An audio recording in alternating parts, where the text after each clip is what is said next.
Hey, everybody, this is Joe Lynn Turner, and you're listening to Tom and Zeus on the Shout It Out Loudcast. Lock it and rock it. Oh, boy. Here we go. This is Gene Simmons. Put that cookie down, Kiss. Stop pressing the button. Stockbroker Simmons. Star? Paul Stanley. Is that what he does? Stop shouting. Ace Frehley. He's not what you would call a handsome man. Oh, no. Here come the Kiss times. Is that a positive thing? Okay. All right. I'm going to grab me an ice cold mellow yellow. Why? Why do that to the fan? Stop it. Why? Because fuck them. That's what are you talking about? 617-525-0850. You do? Hey, fucko. Do you like Kiss? Settle down.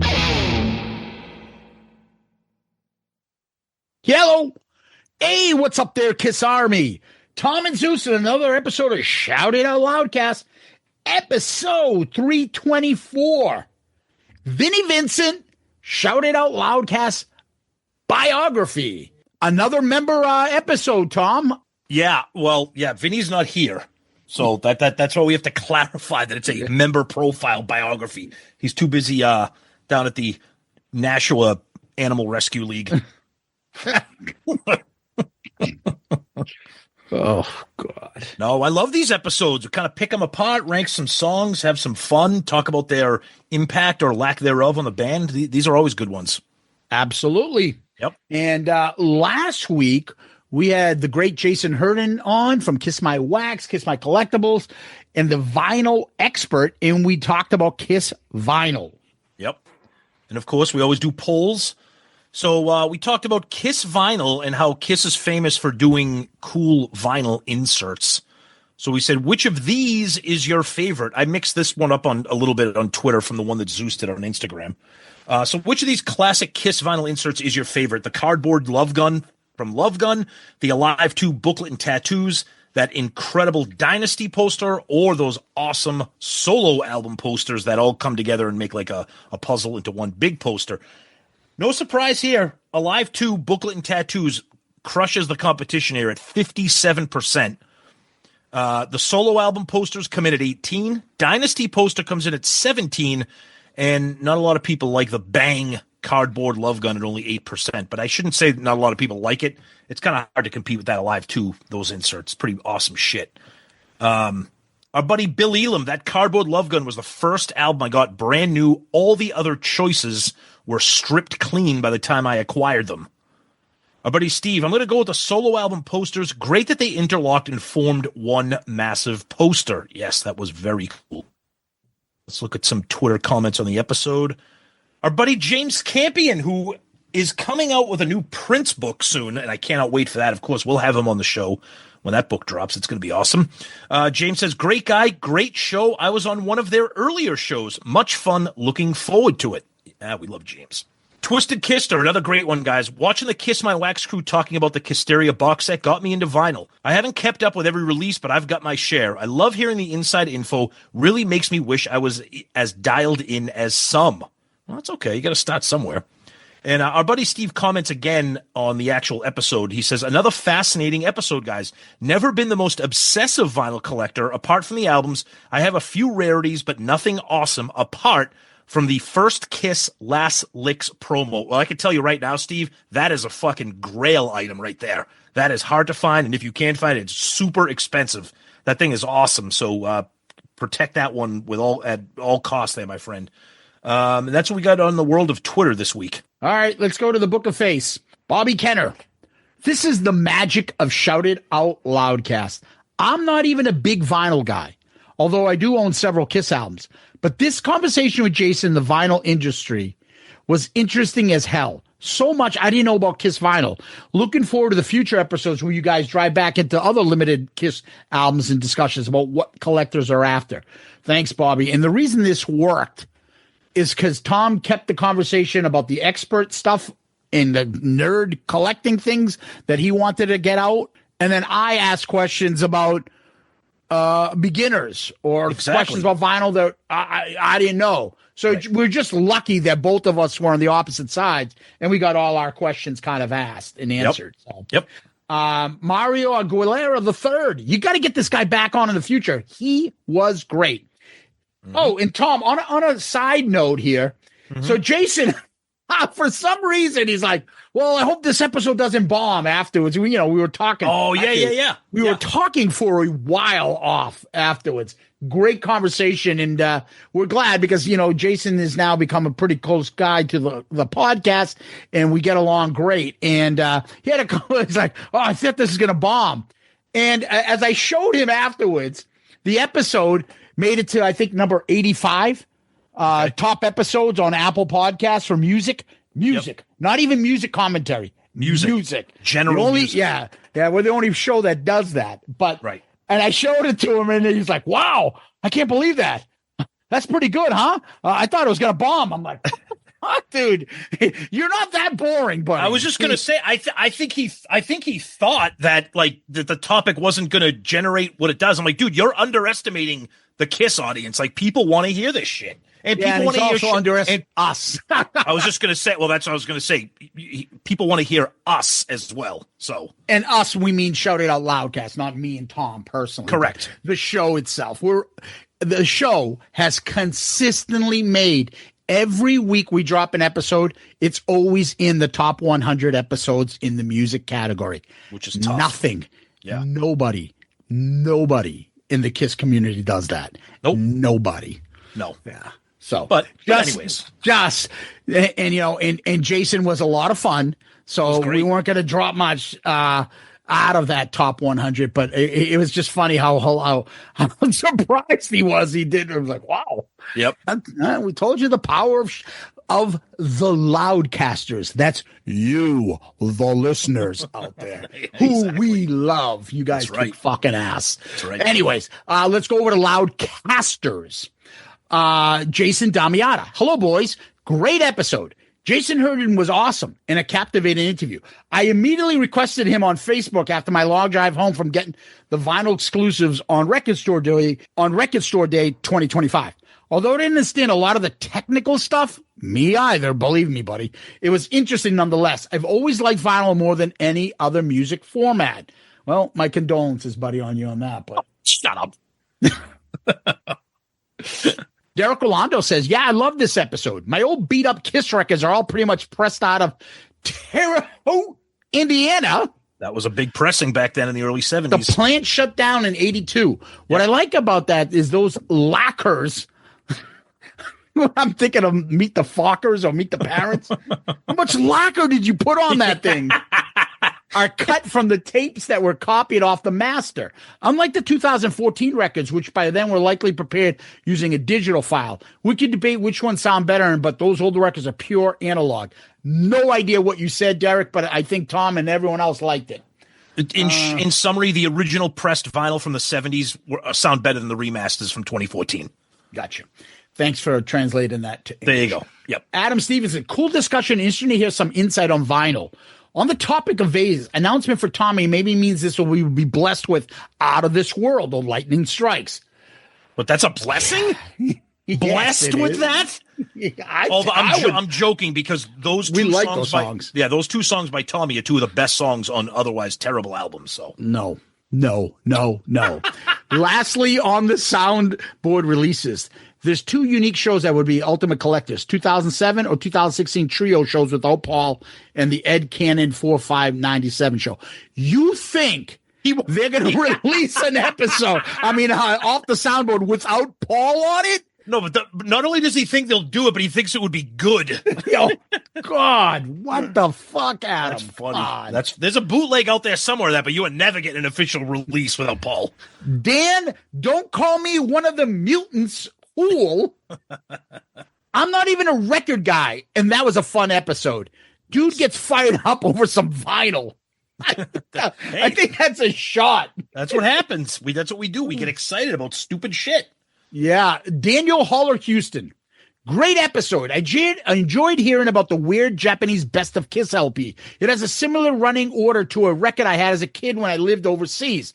That was not in any way legit, though. It was bootleg. Jason talking about working at United was super cool. Almost everyone who independently put out vinyl in the 90s went through United. Hope Jason is back in the future. He will be. He will be. Oh, yeah. Tom Selleck, not confused with Tom Selleck. Excellent episode. Is he still on a fucking cruise? All that guy does is vacation, for God's sakes. I don't know. Jesus. He's out trimming his mustache. Excellent episode. I always pay attention when Jason talks. Ooh. Always steers you in the right direction. That's right. What was that fucking commercial in the 80s? When so-and-so talks, you listen. E.F. Hutton. Yeah. Remember that? How the fuck do I remember that when E.F. Hutton talks, people listen? Okay, E.F. Hutton. Okay. One of our favorites. Oh, no. Out of the woodwork. Tally Faulkner. Oh, jeez. She comes off the top. I told you, Faulkner. He doesn't have, he's a cat, for Christ's sakes. I got nipples. Can you milk me? Yeah, I couldn't care less about vinyls or collecting. Seriously, not even a little. And yet I was totally into this episode. He was annoyingly charming, way too informative, and somehow made me care. Rude. And then she's pissed that she liked the episode. Yeah, and then there's a running dialogue between Jason, you, and her, and all sorts of shit. Yeah. I like that. Annoyingly charming. What a backhanded compliment. I love that. Yeah. Tally rocks. Oh God. You set that one up. You're gonna rock a bodysuit too, probably. God damn. Woo. Gordon Duncan. He's still running, by the way. He's like Forrest Gump. Run, Gordon, run. This episode was the test. Ooh. I can honestly say I've enjoyed every episode I've ever listened to, but when this one popped up, I wondered. Oh, I'm neither a vinyl tard nor a Kiss collector. Uh-oh. But I loved this episode. Yeah. I loved hearing about the business side of Kiss. Everything a Kiss does prints money, but sometimes they can't even sell a couple hundred copies of a live album. Getting an insider's view of the economics is what sets you guys apart. It makes you number one. Thank you again for keeping me entertained on my Saturday run. Thank you, Gordon. Yeah, and Gordon's a business guy, so I'm sure he appreciated that conversation a little differently than most people, so that's cool. Yeah, we always try to keep it entertaining, and so even if the topic isn't your favorite topic, you still get us. That's exactly. And there's people out there that are vinyl tards that get into it, but some of my favorite comments are the people that were like, I'm not really a vinyl guy, but that episode was great. I love hearing that. Yeah, exactly. Yep. And again, this sometimes there are episodes that indulge me, indulge Tom. That's right. This one's a Tom one, and I still had fun and enjoyed talking with Jason. So, yep. Josh Brown says, been a while since I commented on an episode, but as a musician, a collector for about 15 years now, I honestly didn't start collecting my Kiss vinyl until I started listening to this podcast. Oh. This podcast really makes me fall back in love with the band. So thank you for pushing me to spend thousands on my Kiss collection.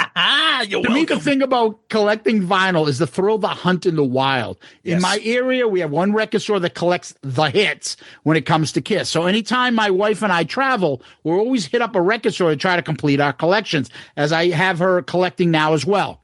It's always satisfying to find something you're searching for randomly. And I finally found Sonic Boom. Oof. My collection is complete except the off the soundboards. Can't wait to see what the rest of 2025 brings us. Kiss fans, please try not to kill any Kiss tards in Vegas. Well, we'll see what happens. I'm not making any promises.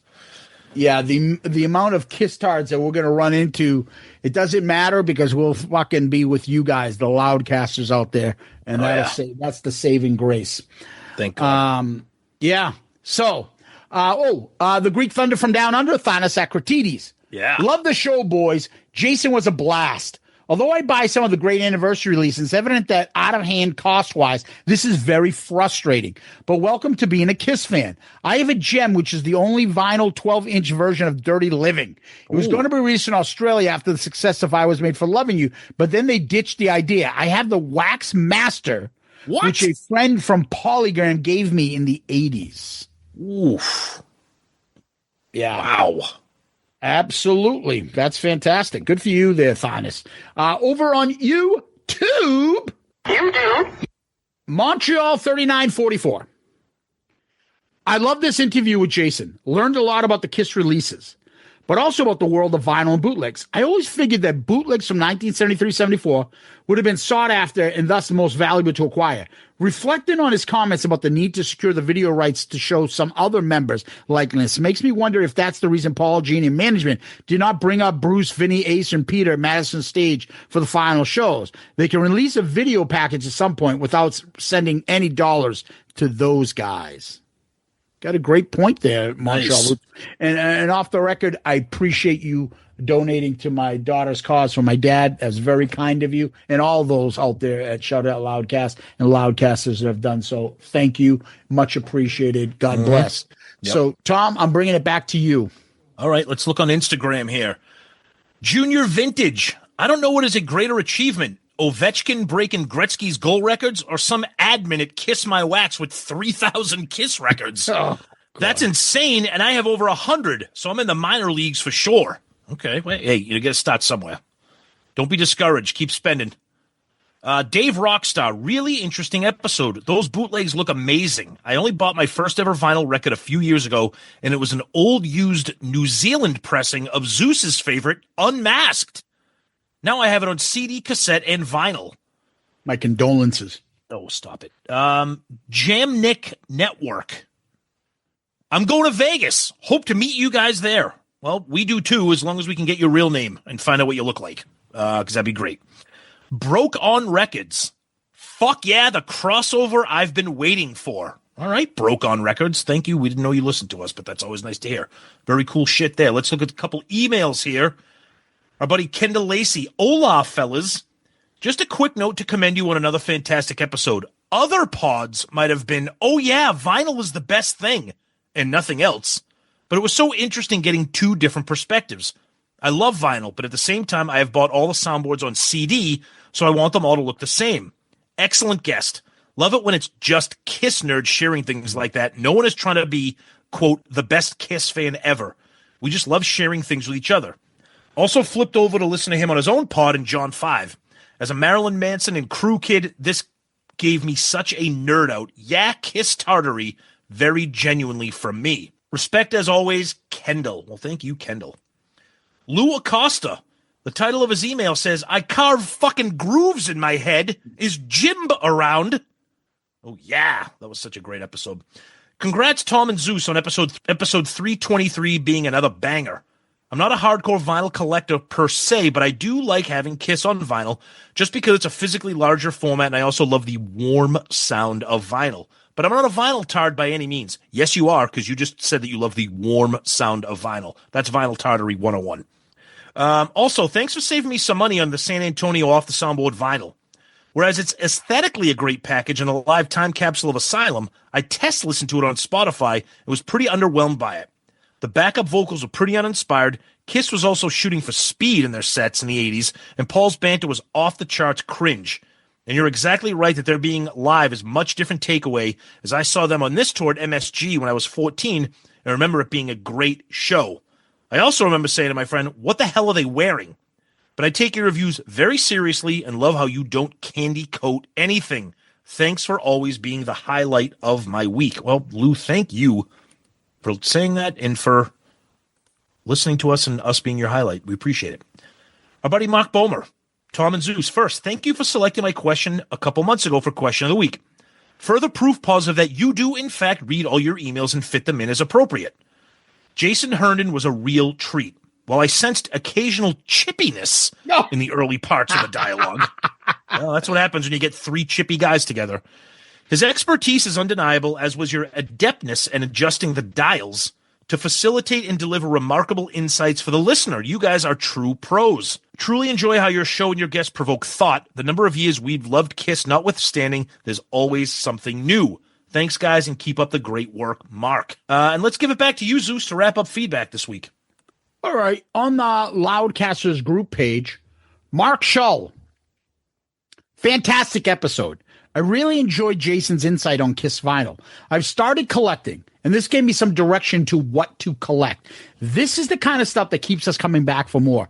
Keep up the good work. Well, Mark, we appreciate it. We like that you got something out of the show and it made you actually go out and say, you know what? This is what I want to start buying. I want to start listening to. And that's what we hope. We hope people will actually either start listening to a certain album a little more or give something an extra listen over here on something that because we mentioned it.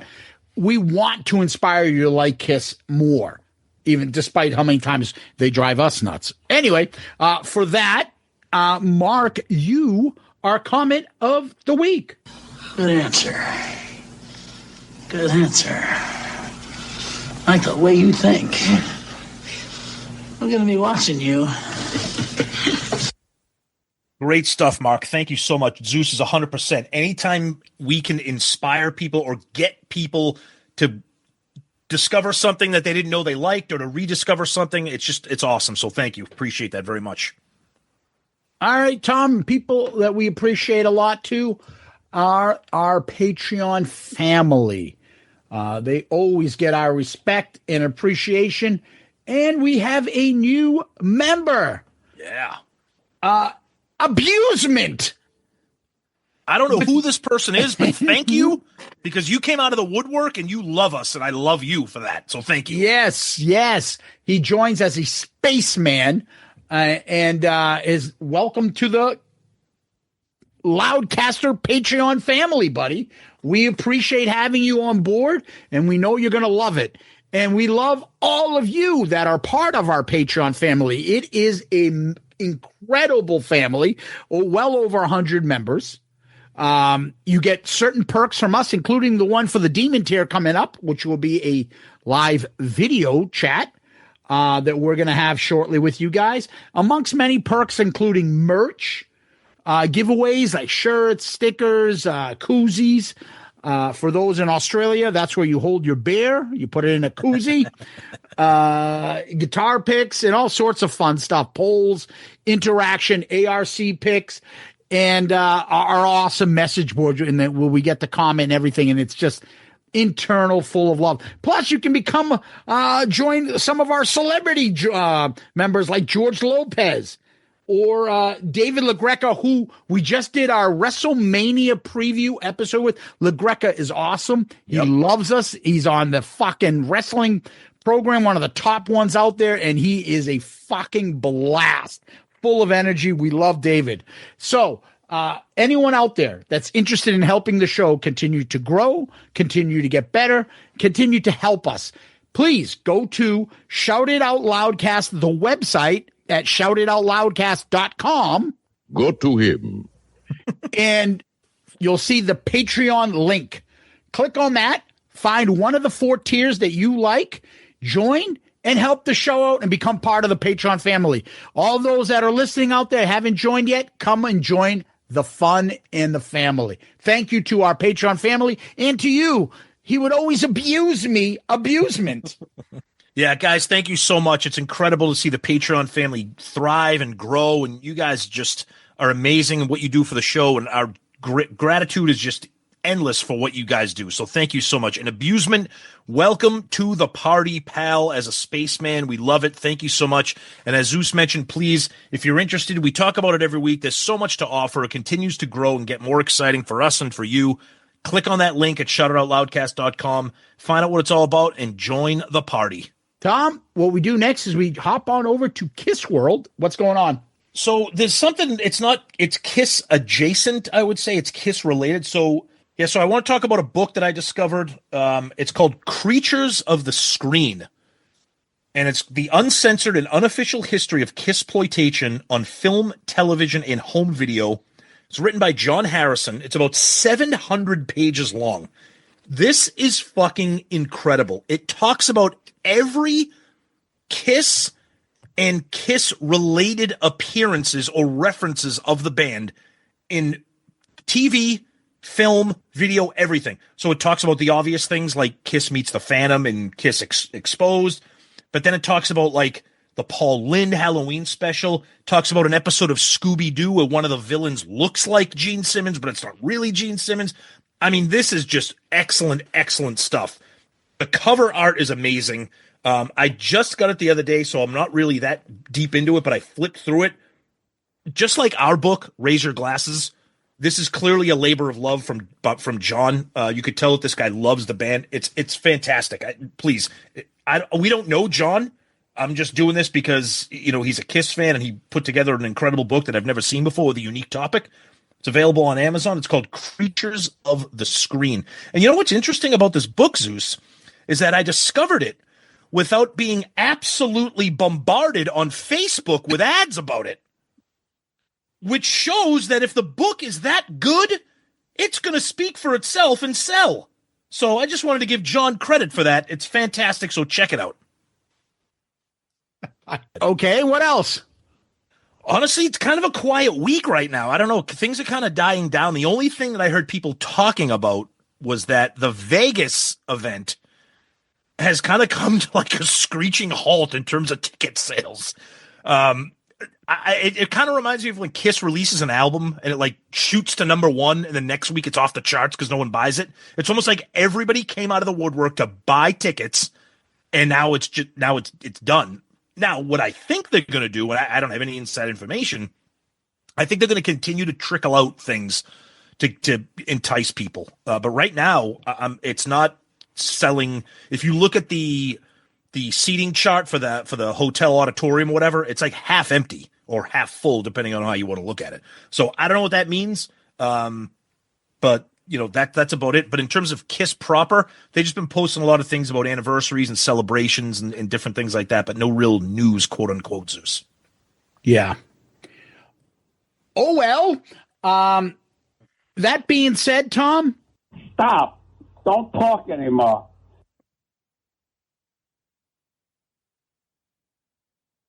Test 1 2. Test 1 2. All right. Ace says we're back. He just tested, Tom. We're going to do a member profile. We've done these in the past. So far, we have done Ace, Bruce, Eric Singer, Mark St. John, Peter Criss, and Tommy Thayer. So Vinnie will be our 7th member. 7, yep. Because we do one every year. Oh, it's year 7. That's right. Yeah, so we kind of just go through like a quick bio, and then obviously we spend the majority of the time talking about his Kiss contributions, and we'll talk about the songs and stuff. So just right off the bat, Vincent John Cusano was born in August 6th. When you say his name, I'm sorry. What, Private Cusano? Yeah, I'm sorry. Go. I'm sorry. That's okay. It's okay. He was born August 6th, 1952. He was born in Bridgeport, Connecticut, which my sister used to live there for quite a while. He was the son of Terry Ferraro and Alfonso Cusano, both musicians. Hey, what are you going to do? Picked up the guitar at an early age, and of course, bluegrass, rock and roll, all that stuff. One cool little bit of tidbit here. In 1980, when he moved to L.A., he became a staff songwriter for Happy Days and Joni Loves Chachi. Yep. Okay. Yep. Many of the songs from those series were written on Vinnie's acoustic guitar while sitting at the Cunningham's kitchen table on the set of Happy Days during off time while the show was recording. So that's incredible. He said that his times of working there were genuinely, quote, happy days. He was introduced to Kiss by Adam Mitchell, who... Do you remember that? When Adam came on the show and was talking about that, that he kind of like wedged himself in there and then tried to sneak Gene aside. Like, I know you're doing songwriting with Adam, but perhaps me and you need to get together. Yep, exactly. Yeah, so he was brought in as the replacement for Ace Frehley during that tumultuous time, around Creatures. Obviously, everybody knows the story. Ace is on the cover, but he didn't play on the album.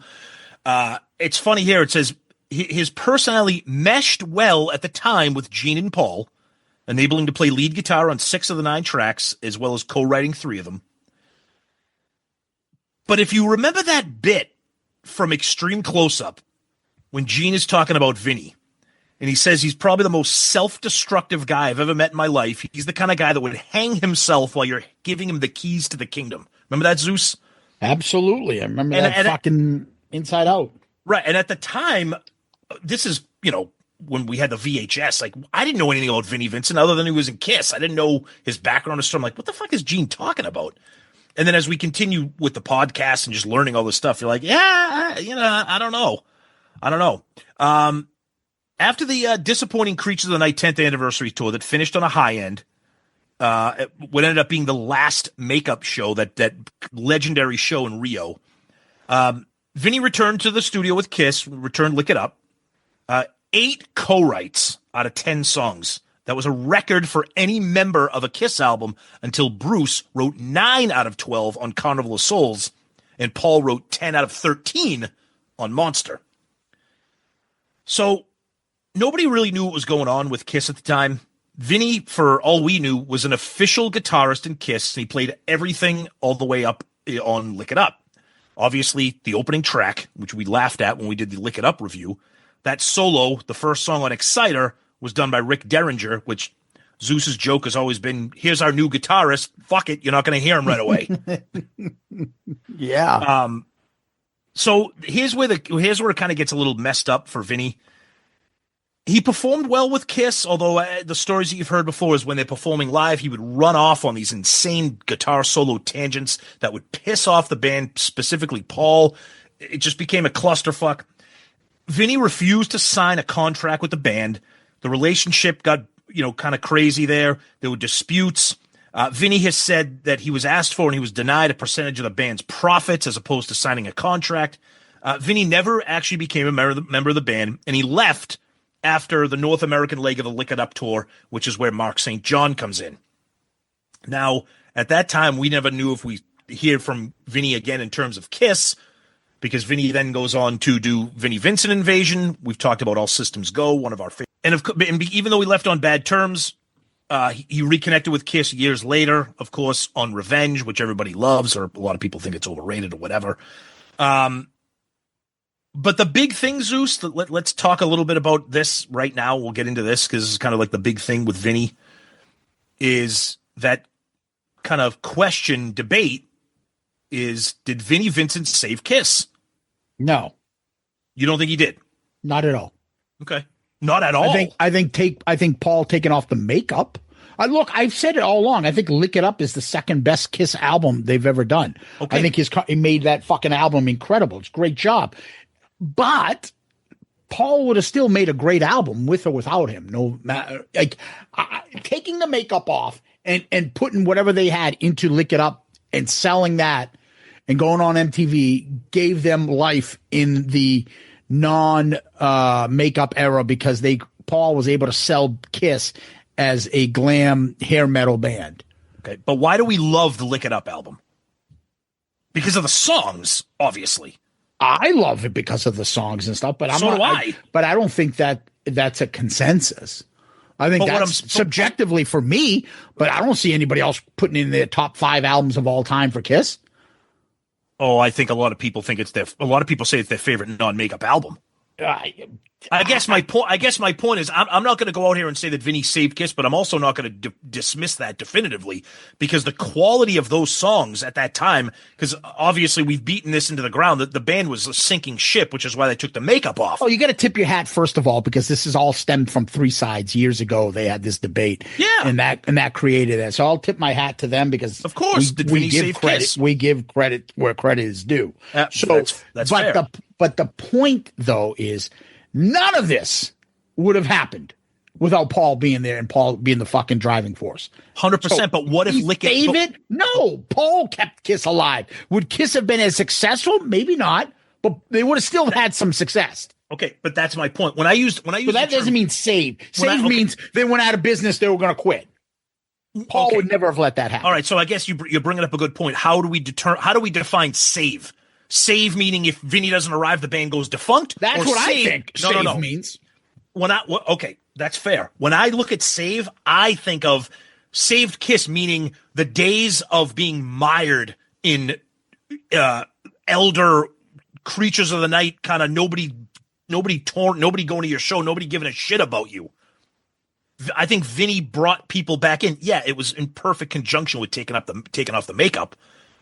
But I think if Lick It Up was an album like Crazy Nights, which we like very, very much, I don't know if the rest of the 80s would have been what it was for that. How's this? Go ahead. I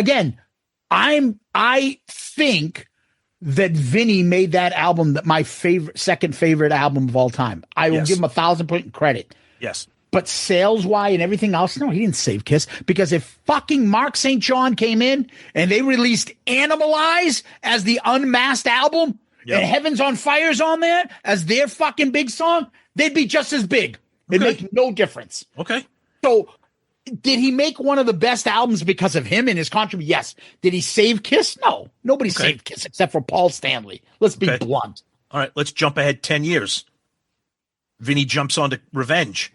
Now, Kiss kind of had a little resurgence with the Hot in the Shade album, Forever, the Rise to It videos, Hide Your Heart, and of course that tour which we've talked about, which brought back a lot of the old timers. They dug into their past, opening up the set list with I Stole Your Love. So Kiss was kind of coming back, but Revenge, 1992, those kind of bands were dying, right? Vinnie writes Unholy. Vinnie writes these songs that get Kiss back. Not in the forefront, because it was Pearl Jam, Nirvana, and Soundgarden. No, we've gone over that.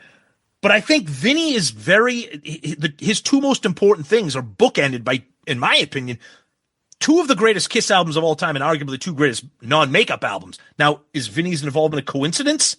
I don't know, Zeus. No, it's not a coincidence. But he didn't save Kiss. Would Revenge still be great without him? I'm sure it would have. But he fucking made it better. I will not going to take it away. There's a reason why Creatures of the Night, Revenge, and Lick It Up are three of my favorite Kiss albums of all time and three of the best, for fan perspective, right? Okay. And two of the three are non-makeup. Yep. And all three are not original members, but yet they're still ranked high. His songwriting stuff capability. I'm sorry. I love Vinnie, and his guitar playing is supposedly fantastic and incredible. He has some great solos.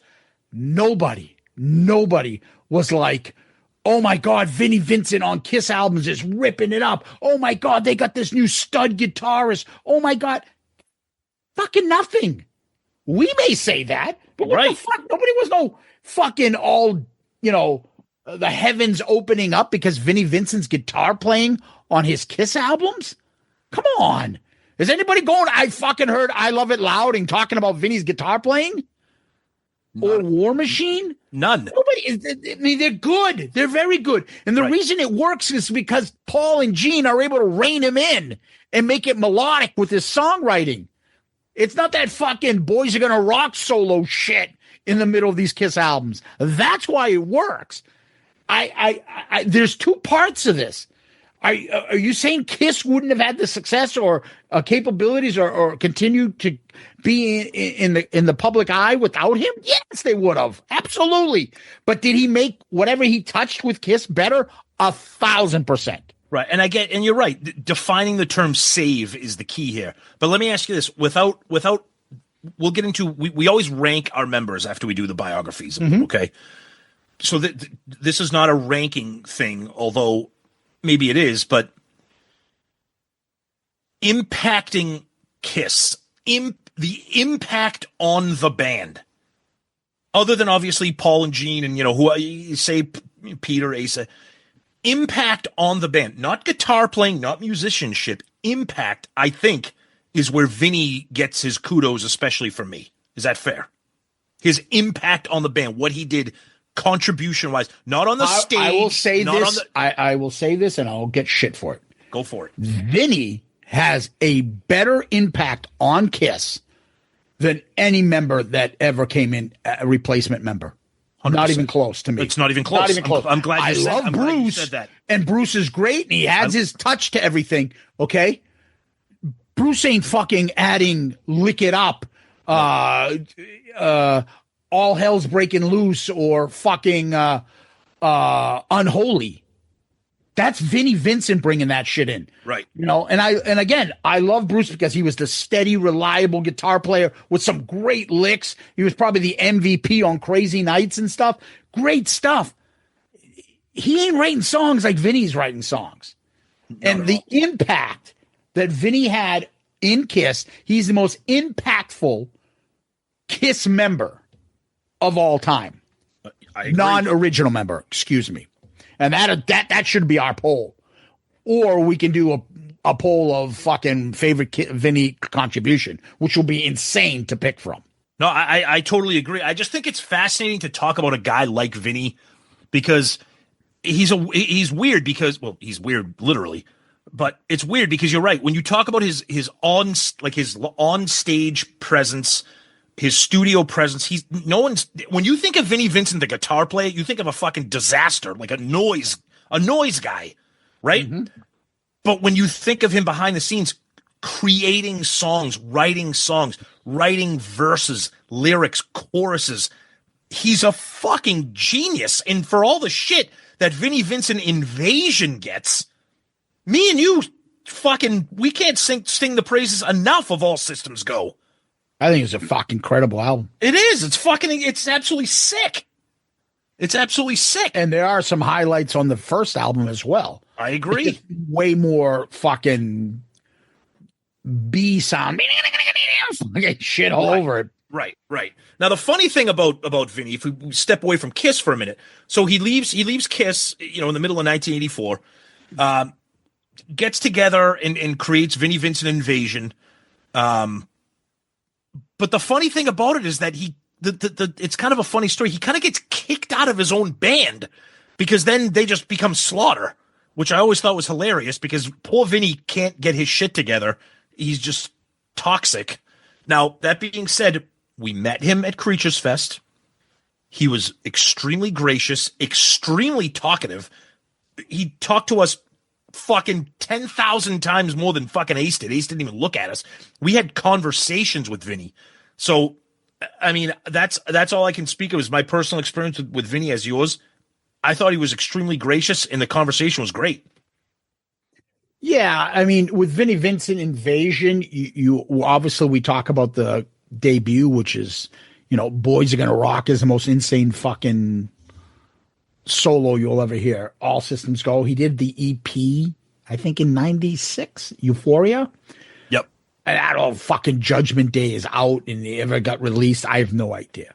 Yep. But, he did take a step back for a second. He did have some previous things that he did. He was on the Wow album, like half of fucking Kiss. That's right. Yep. Something called Black Satin, The Hitchhikers. Yep. He was on Let Me Rock You with Peter Criss, a John Wade album, a Dan Hartman album, a Laura Nero. That's Desmond's child's girl with Treasure, Felix Cavier with Heat. Yep. Tribute albums, The Bangles. Something called With Warrior, with Was Not Was.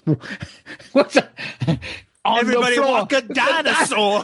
Everybody get on the floor. Everybody walk the dinosaur. Yeah, that guy. So he had some stuff, but nothing really solid afterwards. And his career has been stuck in the mud. Oh, he's going to come out. Oh, no, he's not going to come out. Oh, he come out of hiding after 15, 20 years. Now he's back in hiding. Oh, he's going to do this, and now he's not going to do this. Everything with Vinnie is, here's a great idea, but okay, I like it. And then as soon as the day comes, let's not do this exactly. Let's do this. Well, let's not even do this at all. Or, okay, this is a great idea. I'm going to take what your idea is, but I want to do it myself and cut you out and not pay you. Yep. Like shit like that. He's a nightmare from all people that we've ever heard work with him. He's a nightmare to work with. Just crazy. Even fucking Jericho told us the story that he saw him at a fucking convention place at some point. And he's like, I want to do your podcast. Oh, come on. And then he's like, okay. Chris is like, oh, and then at the end, he's like, okay, I will require $10,000. I was like, well, you can come on my show. I ain't fucking paying you a fucking penny. But if you want to come on the show, that? Yeah, he's insane. Yeah. Everything is he's just somebody that's obviously some sort of hypochondriac that everyone's out to get him. He's sued Kiss 1,000,000 times. He's lost. Yep. It's sad because there's obviously talent there. Right. And he hasn't been, since he left Kiss, he had the Vinnie Vincent invasion for a little bit. He hasn't been able to really do anything. It's just been a fucking disaster. And then let's take a quick little detour, Tom. His personal life is a fucking mess. Oh, yeah. He was married to some lady who turned up fucking dead, murdered somewhere, went missing or something. And he's got some kids with her, apparently. And then he married some lady that used to be a girlfriend of Ace. Jeez, what the fuck is that all about? Good luck. Crazy. Don't forget about that fucking thing. Way back when we started the podcast, I made a joke about some Vinnie Vincent event, and I said it looked like a Peter Brady birthday party. Yeah. And some friggin' Twitter account or Facebook account ran with what I posted, and it made it onto some website. Ever since we started this podcast, anytime Vinnie tries to promote an event or do an event or something, it turns into it's a punchline. Yeah. It's just a big clusterfuck. Yeah. And then he had the issues with the dead dog. Stop. Come on, man. No. They found a bunch of dogs dead in his garage, and it was the winter, and he's like, I couldn't bury them because the ground, I was going to store them until the ground thawed, and then he could bury the dogs. Just a fucking disaster. And then how about that Facebook page with whoever the admin was like, we need everybody's name and address and social security and blood type and it's just it's fucking wild. It's wild. Yeah, he's just had a crazy fucking life. Yeah. And then the other elephant in the room is like there's the, is he transitioning? Right. Is he trans? Is he a female? Right. Everything from he looks like Joyce DeWitt to fucking. He's wearing the pantsuits with the heels. Yeah, it just looks effeminate. Yep. He's always talked effeminately, but just we don't know what's going on. I don't give a fuck if that's this case. I don't care either. The thing that pisses me off is I wish the guy could screw his head on tight and straight, because when he's talented. You said this. He can write songs. I mean, you might not like the way he plays guitar, as we've said, but the fucking guy can write a song. So you have that, and then you had the Creatures Fest thing we were all at, and Jesus Christ. Go check that episode out if you guys want to. So him, Ace, and Bruce were going to perform, and he made us all sit there and wait and wait and wait. And all of a sudden we could hear the guitar being played. We're all in the lobby. And do you remember I took my phone, the keyhole, and I went through the keyhole. I was taking photos of him. It actually recorded. Yeah. And put it up. Yep. In the end, they just opened the doors while he was playing because he kept fucking changing everything. I was going to change. Yeah. He was standing on top of the tank just noodling, and everyone's like, it was like we were watching somebody have like a nervous breakdown in real time with a guitar. He wasn't even doing anything. It was unfucking believable. It was wild. And then we just walked in. It was like, I think we were next to Kent Sluker from Quarantine, and he was just shaking his head because there's a fucking drum machine there. He's like, you know how many fucking drummers are here that could be playing right now? And he's got a drum machine. And then our favorite quote from one of the weekends, fucking Ace looks at Bruce, good luck, brother.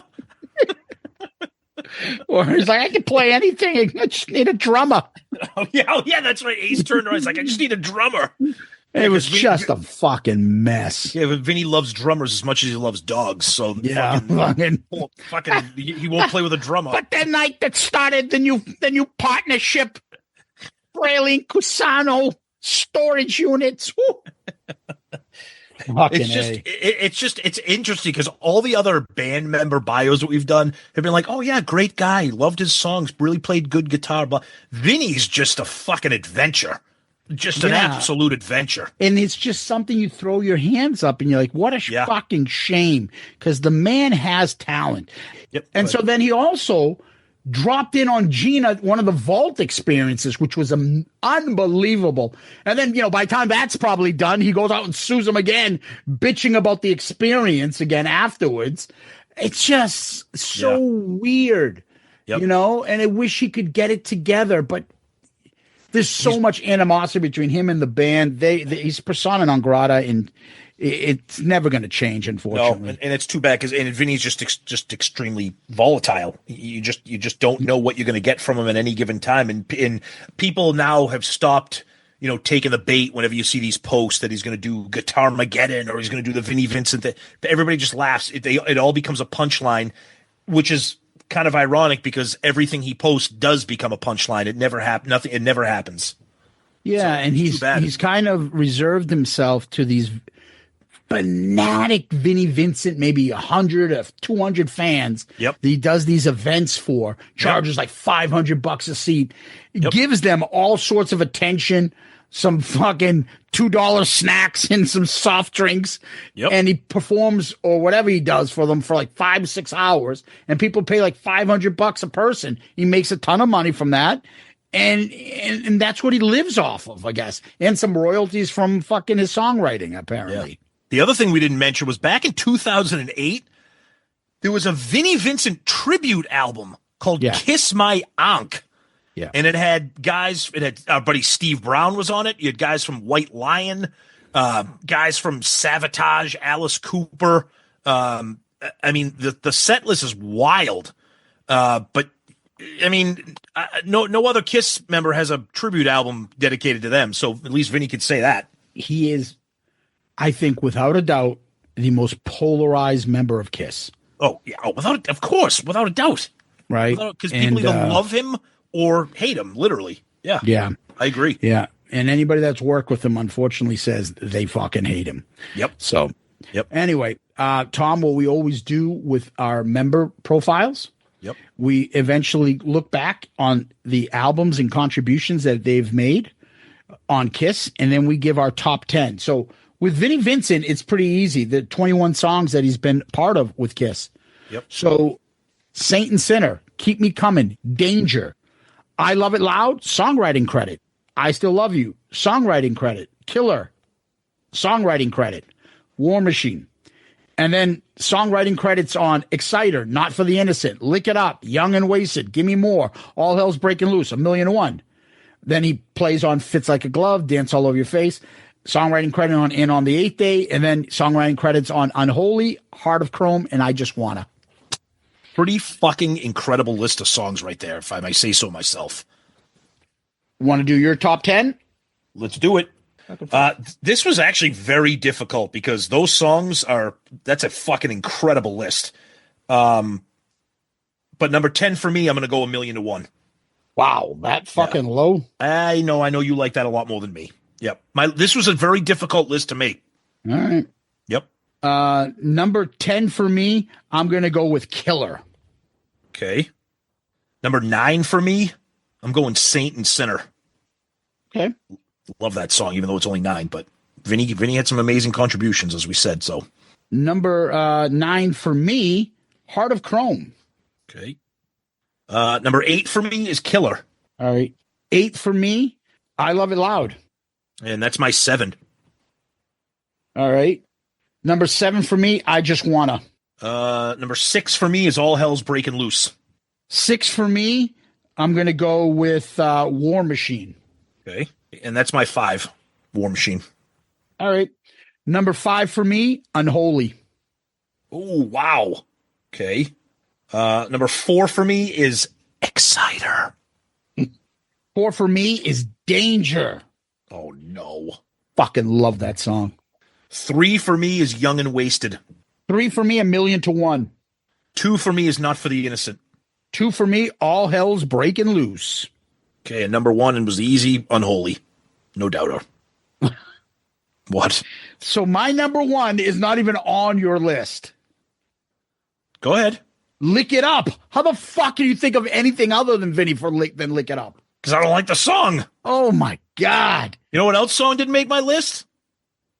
So we had a lot of duplicates. I didn't have I Just Wanna on my list either, which I love.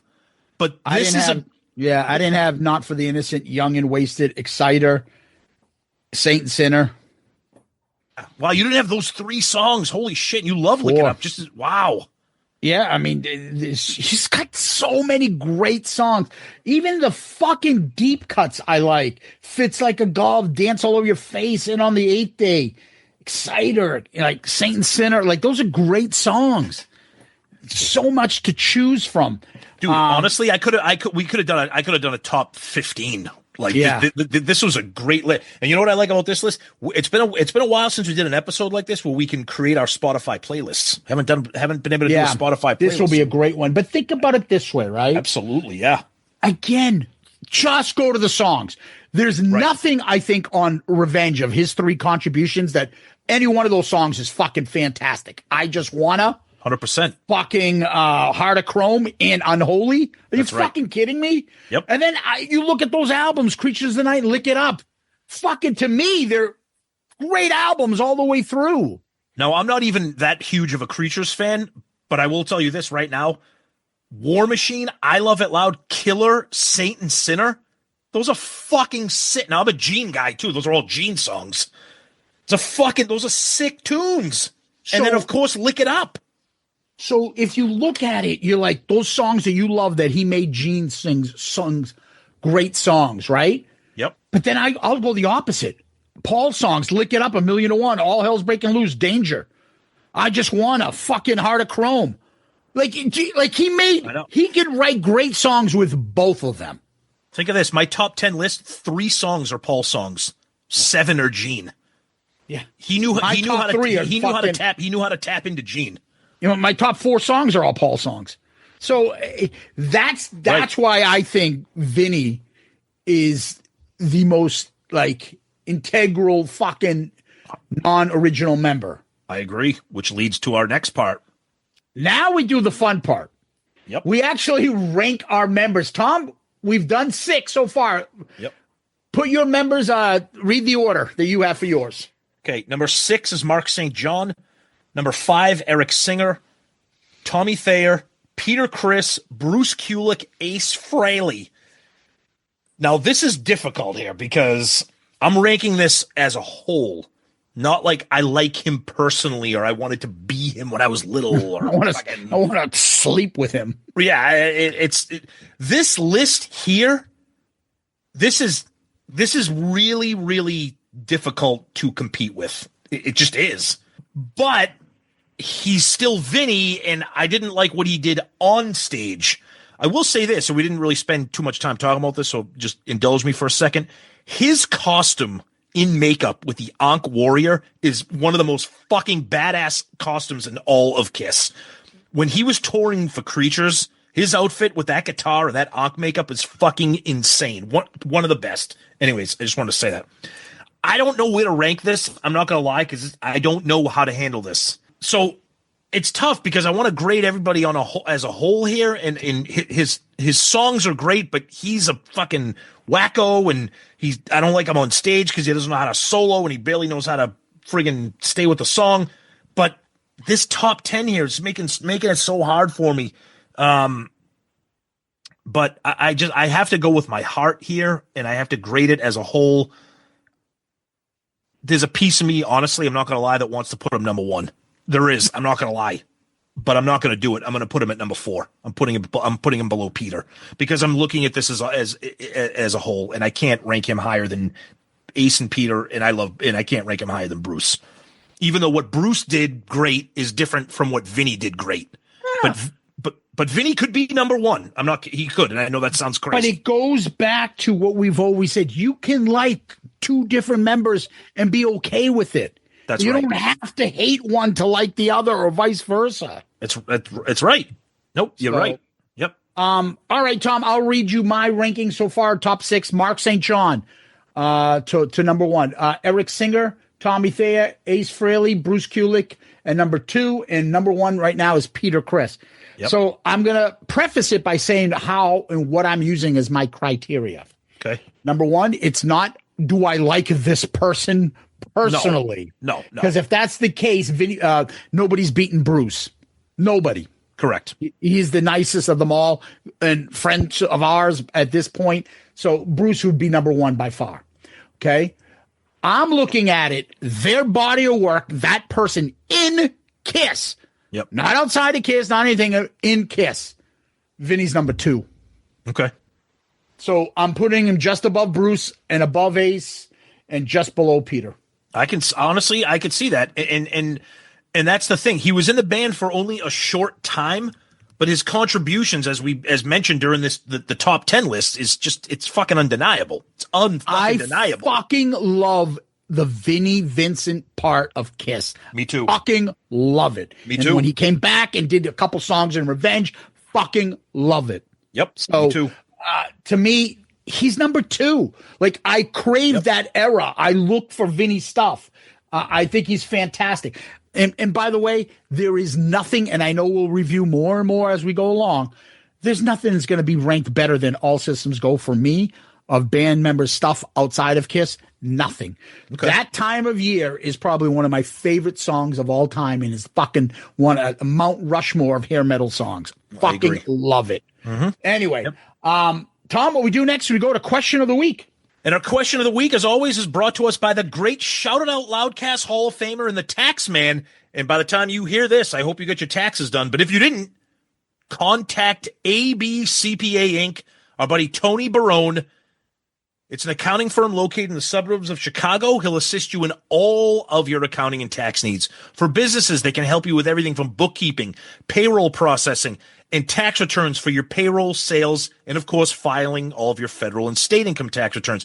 And for individuals, which they have done for me and Zeus, as well as businesses too, they can help you with sole proprietorships, rental real estate, trust and estate returns, and of course, your personal federal and state income tax returns.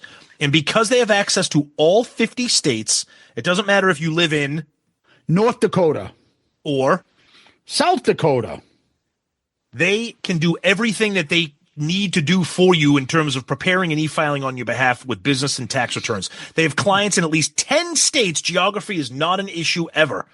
Follow him on Facebook and LinkedIn, or go to his website at abcpainc.com, or call Tony directly at 708-430-3232. That is 708-430-3232, abcpainc.com. And I say it every week, Tony is not only a friend and a Hall of Famer, but we have used his services in the past. They are incredible. Timely, great communication, great service. Highly recommend him. Check him out. abcpainc.com. And our question this week comes from Alex on Facebook. And he says, guys, I love when you go on your KISS adventures and come back and review them. You've done some amazing trips with the Cruises, Creatures Fest, and the Gene Simmons event in Vegas. You rank them too, which is also part of the enjoyment. What would it take for KISS Army Storms Vegas to be the number one KISS event you've ever been to? What would it take for that to be number one? What would have to happen? And is it possible for it to even be number one? 3/4 of the KISS tards wouldn't show up. I'm sorry. I'm going to see things and see people that I'm going to be like, good fucking God, get out of my face. Okay, I'm sorry. Put that aside, because I feel the same in terms of the event and what we're going to see. But I can't, because if I get rid of those idiots, then we're stuck with Loudcasters and my friends. Okay, that's fair. Then that time spent with them could make this the best adventure. It depends. Number one, I assume the hotel is going to be convenient. We're all going to see our friends. We're all going to be able to hang out. Do I expect much from the music? No, I'm not looking to get blown away by KISS or any of those other bands. We've seen Bruce's band play. All those other stuff and cover bands and stuff. Great. But it's just hanging out with your friends, seeing that stuff together.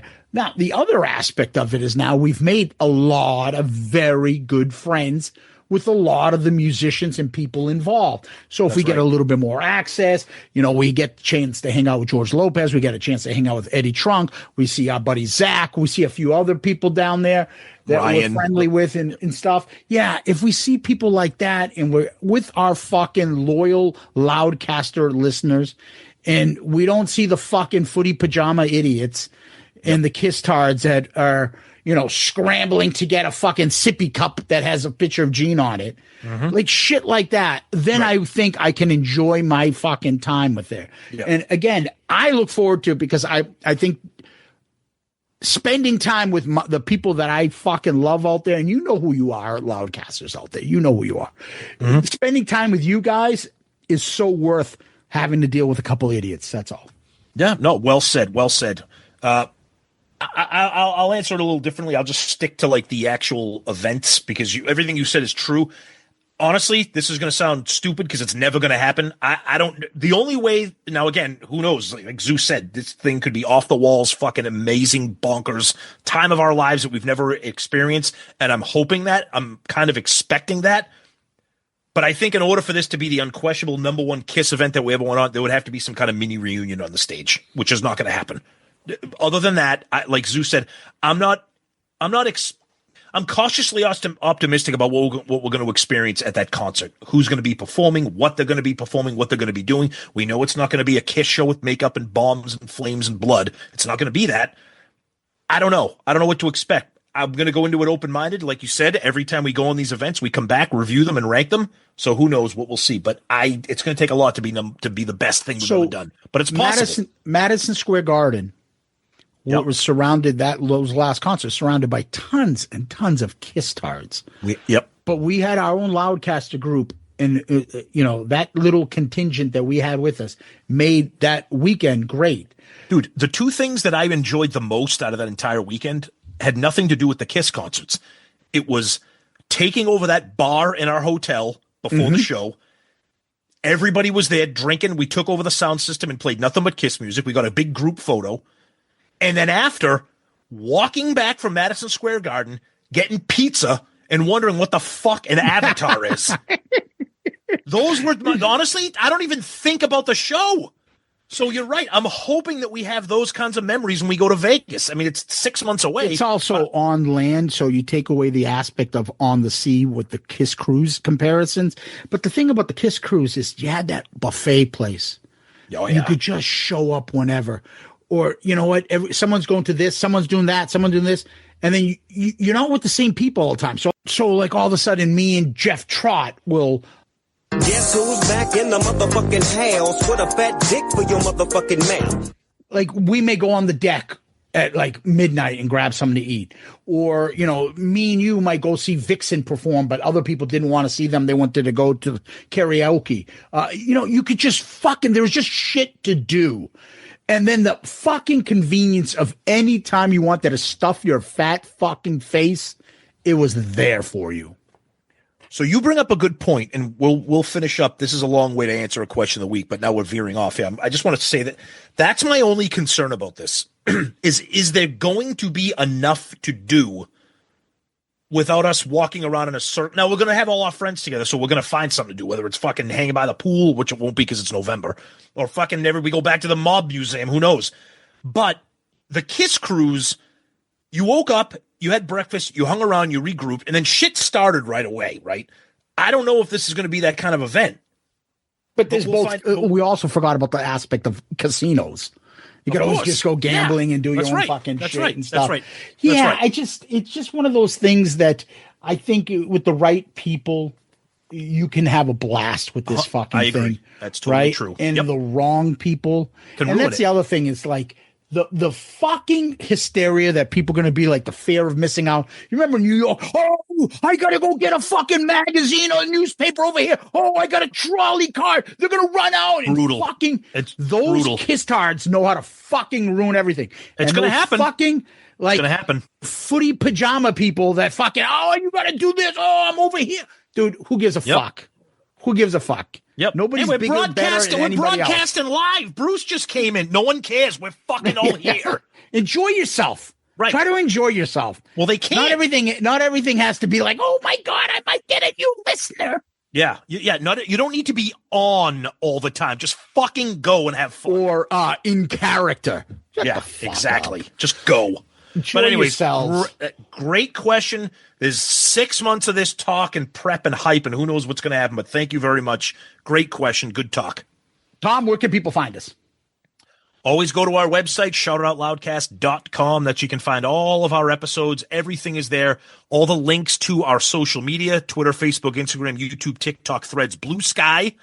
Links to our Amazon shopping. Links to our Shout Out Loudcast merch page. Great t-shirts, all kinds of incredible stuff there. Links to our Patreon, as we mentioned. Again, thank you to Abusement. Love that. Thank you. And links to like our friends' pages, some great pictures, a bunch of stuff that we've done. The website's great. And of course, there's a link right on the landing page to our amazing Kiss book, Raise Your Glasses. Please check that out if you haven't. I don't know what you're doing if you haven't gotten that book yet, but please get that.